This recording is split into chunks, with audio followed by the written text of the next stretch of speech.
The Torah tells us in the book of Deuteronomy, chapter 14, it's a mitzvah of tightening. Verse 22, Aser te'aser et kol tvuat zarecha, you shall tithe the entire crop of your planting, the produce of the field year by year. Later the Torah said in sentence 28 and 9, Miktzeh shalosh shanim, at the end of 3 years, you shall take out every tithe of your crop in that year and set it down within your cities. Then the Leviim, the Levi, can come, for is no portion inherited with the land, because as you know they serve in the temple. And the Gerim, the convert, the orphan, the widows are in your city. All these people potentially to be an indigent, so they may eat and be satisfied, in order that Hashem your God will bless you and your handiwork, that you may undertake. Here you see the mitzvah of giving a tithe. The problem is, giving a tithe obligates the person, the owner, if he owns that estate. If he declares something ownerless, then he exempts from giving a tithe. The question is, if you have an estate that someone declared ownerless, does that mean that he is exempt from that tithe? And how far you go with the exemption? Meaning, if, for example, he repossesses, meaning he declares something ownerless and he took it back, or how far you go with that restriction? Is that for 3 days, 1 week, 1 month, 1 year, 7 years? How do you treat it, the restriction, if it's framed with a period of time? Particularly since there are people, we know in the modern days with IRS, there are people who trick or cheat or circumvent the system by using those tax exemptions. So the question is, what happened in that period of time? Can the owner who declared ownerless take it back? What happened if he restricted to time and someone took it? Does that mean that that person owns it or not? And also we have a question that just followed yesterday's discussion. Yesterday we talked about 2 people walking in the desert. Let's call them name, Reuven and Shimon. Reuven declared that he made a vow that he is not have any benefit from Shimon, period. Now he noticed that Shimon is very hungry.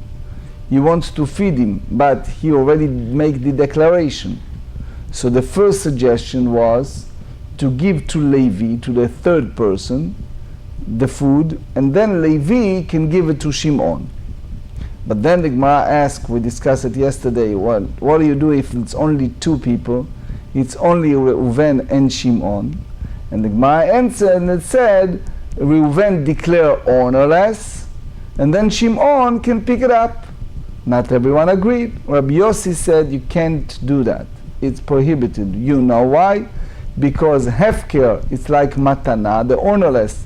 It's like you're giving a gift, and the moment you're giving a gift, it's basically departed from your domain when the other person takes it, and therefore you have here a benefit that one party have from the other, and that's exactly matnat bet choron. We discussed yesterday a situation that someone give a gift but not for the purpose of the gift. You have other motivation to give that gift. In a way, I'm not comparing it in that sense. I just want to give you the vignette, the idea. It's like you don't give a gift to a political candidate, but you give it to an institution that he is the president, right? So in a sense, you legalize something that it's not legal, right? So there is a notion how you treated that hefker. If you treat it as a matana, as a gift, Rabbi Yossi basically said that he can he can change his mind. The sages said not. So today we're going to study page 44, Tractate Nedarim, We will start on page 43b on the bottom of the page. Tanya mafkir et sadeu, someone who declares his field ownerless. Kol shlosha yamim yachol achazor bo. During the 3 days period, he can retract his decision and he have it back. However, mikan va'elach, when it passed the 3 days period, en yachol achzor bo. The Ran said, and I'm reading the Ran 2 lines from the bottom, ראוי לומר דאפילו זכה בו אחר יכול מפקיר לחזור בו שעדיין לא נגמר הפקרו. Which means even someone else coming in, the concept of ownerless is not totally in effect, valid. מכאן ואילך, from this point on that, so he explained leika leichush lemechash leramaim. So here the idea is that people basically cheated the system. For sure, there are several questions here, me'et le'et, for the time period. The Shla Kadosh, they ask a question. When it's come to Truma, we understand that people don't care to tighten some. But if it's Maaser Ani, if it's the 10% from your total estate that you need to give to a poor person, so those people who are thieves, cheaters, they pretend that this estate is ownerless, and that in order to, they're greedy, right? In order to avoid giving to the poor people. So you have a period here, the 3 days. Later you see why they're restricted in that way. 44, however, Amar tehe sadeh zu mufkeret liyom echad, but if a person said, this field will be ownerless for 1 day, לשבת אחת, לחודש אחד, לשנה אחת, לשבוע אחד, 1 week, 1 month, 1 year, 7 years. So the Rosh explains that this 7 years period, it's in a way restricted time. Past that time, it's back to my ownership. And here we have to remember that there is a disputation among the rabbis how you treated that that estate. According to Rabbi Akiva Iger, the moment somebody else acquires it, it's his and it's over. You no longer owns it. Even you have a restricted times. Others disagree, but so far, עד שלא זכה בה, בן אחר יכול לחזור בו. If he is not get attacked to took it to his possession, so either the original owner or someone else can change his mind and retract it. מי שזכה בה בין הוא בין אחר אין יכול לחזור בו. The moment that he possesses it, regardless, him or someone else cannot retract it. So the Gemara asks, Reisha Rabbanan, Sefer Rabbi Yossi. From the first clause of the Braita, you see that after 3 days he cannot change his mind. That follows the Rabbanan, that the moment you declare ownerless, it's departed from his estate, even you reach the other party's place. He cannot retract it. And the last part of the Braita, you see that if it was a budget of time, he can change his mind as long as someone else cannot take it. So that follow Rabbi Yossi in the Mishnah, that follow Rabbi Yochanan explained to us in page 43. Now disputed the sages and hold, unlike the sages, that something that it's ownerless, it only departed from the domain of the owner, and only when someone else come and pick it up. As long as that not take place, he can change his mind and retract it. So Ula responded and he said, Amar Ula Seifanam Rabbanami. The last part, the Braita, is also the view of the sages. So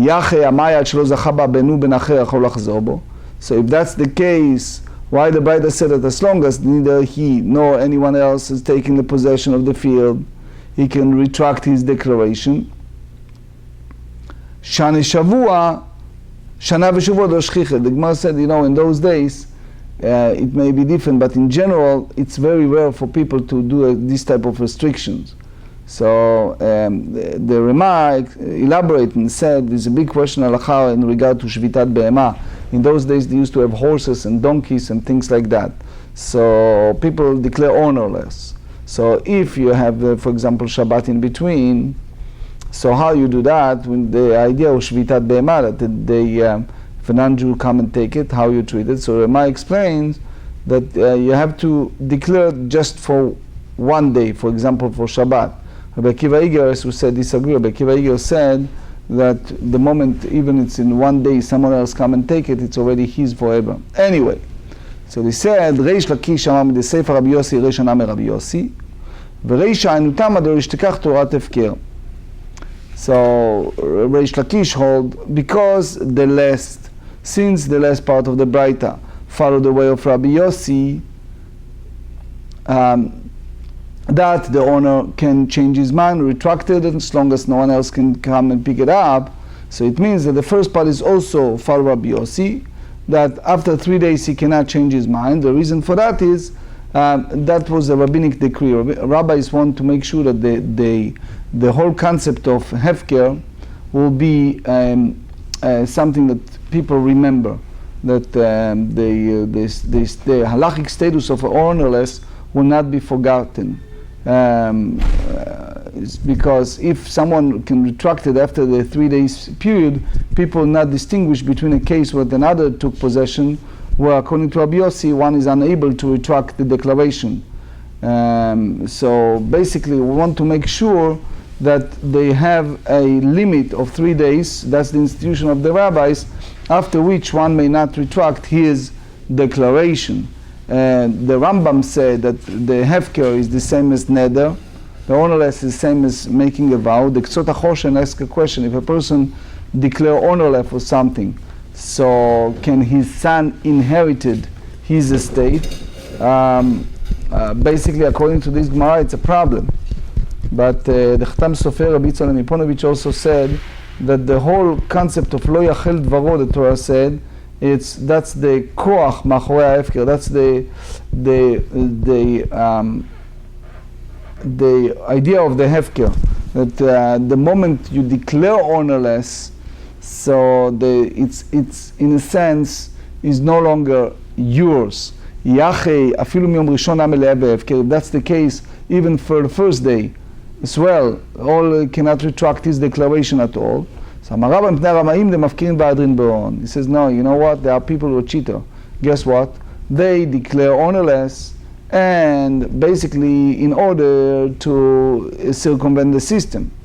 So they declare ownerless, and then they change his mind, and the whole ownerless is not sincere, and they want basically to exempt his produce for giving tithe. So basically they do it by ha'arama, by this tricking the system. So therefore the sages put the 3 days period that the person can change his mind from this ownerless, so they cannot use that to exempt themselves from giving tithes. So the Gemara asks about we have now a new problem. The problem is that even the Torah law is an item ownerless according to Rabbi Yossi, regardless when he retracts his declaration, as long as no other person requires it. So the Ran explained, based on Gemara in Gittin 36, the rabbis can use the term ownerless of bedin is ownerless, but here they didn't want to do it because they want again and again they don't want people to trick the system. 44b, v'dil ma'ate la'asurei min ha'chiyuv al ha'ptur min ha'ptur al ha'chiyuv. So maybe people separate tithe from what is the Torah subject to tithe required for what is exempt by the Torah, and vice versa, from something that is exempt by the Torah to something that it's required. So the concern is, the Ran explains that for example, if you have a produce that came from atzit she'eno nakuv, something that it's a plant that those plants, they have on the bottom a hole. So if it doesn't have the hole in the bottom, it's not considered by halacha attached to the ground.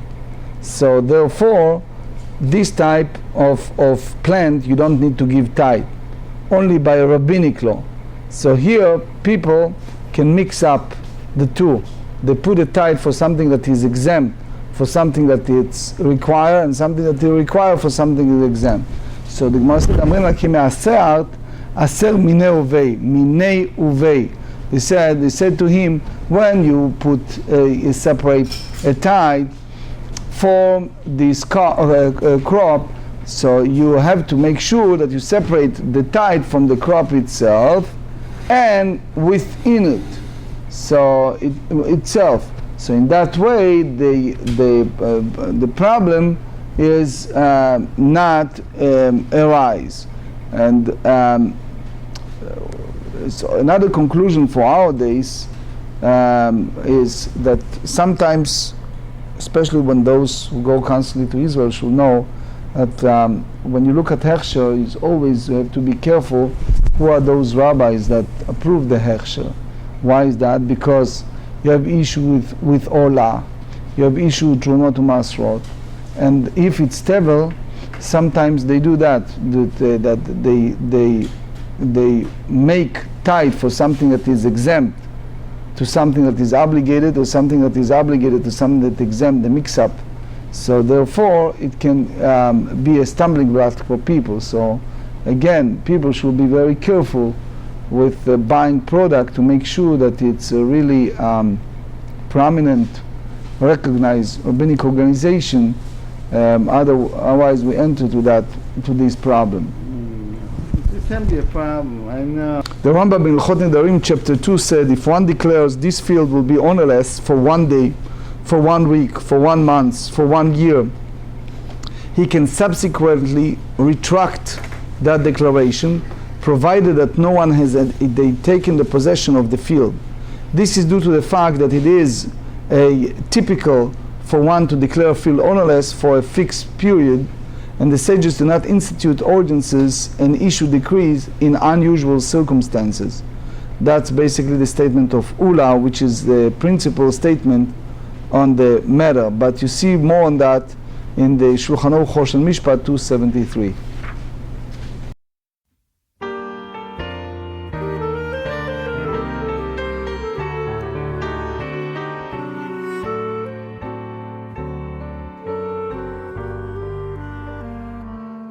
ויחם לשולוים מלאכי השולוים מלאכי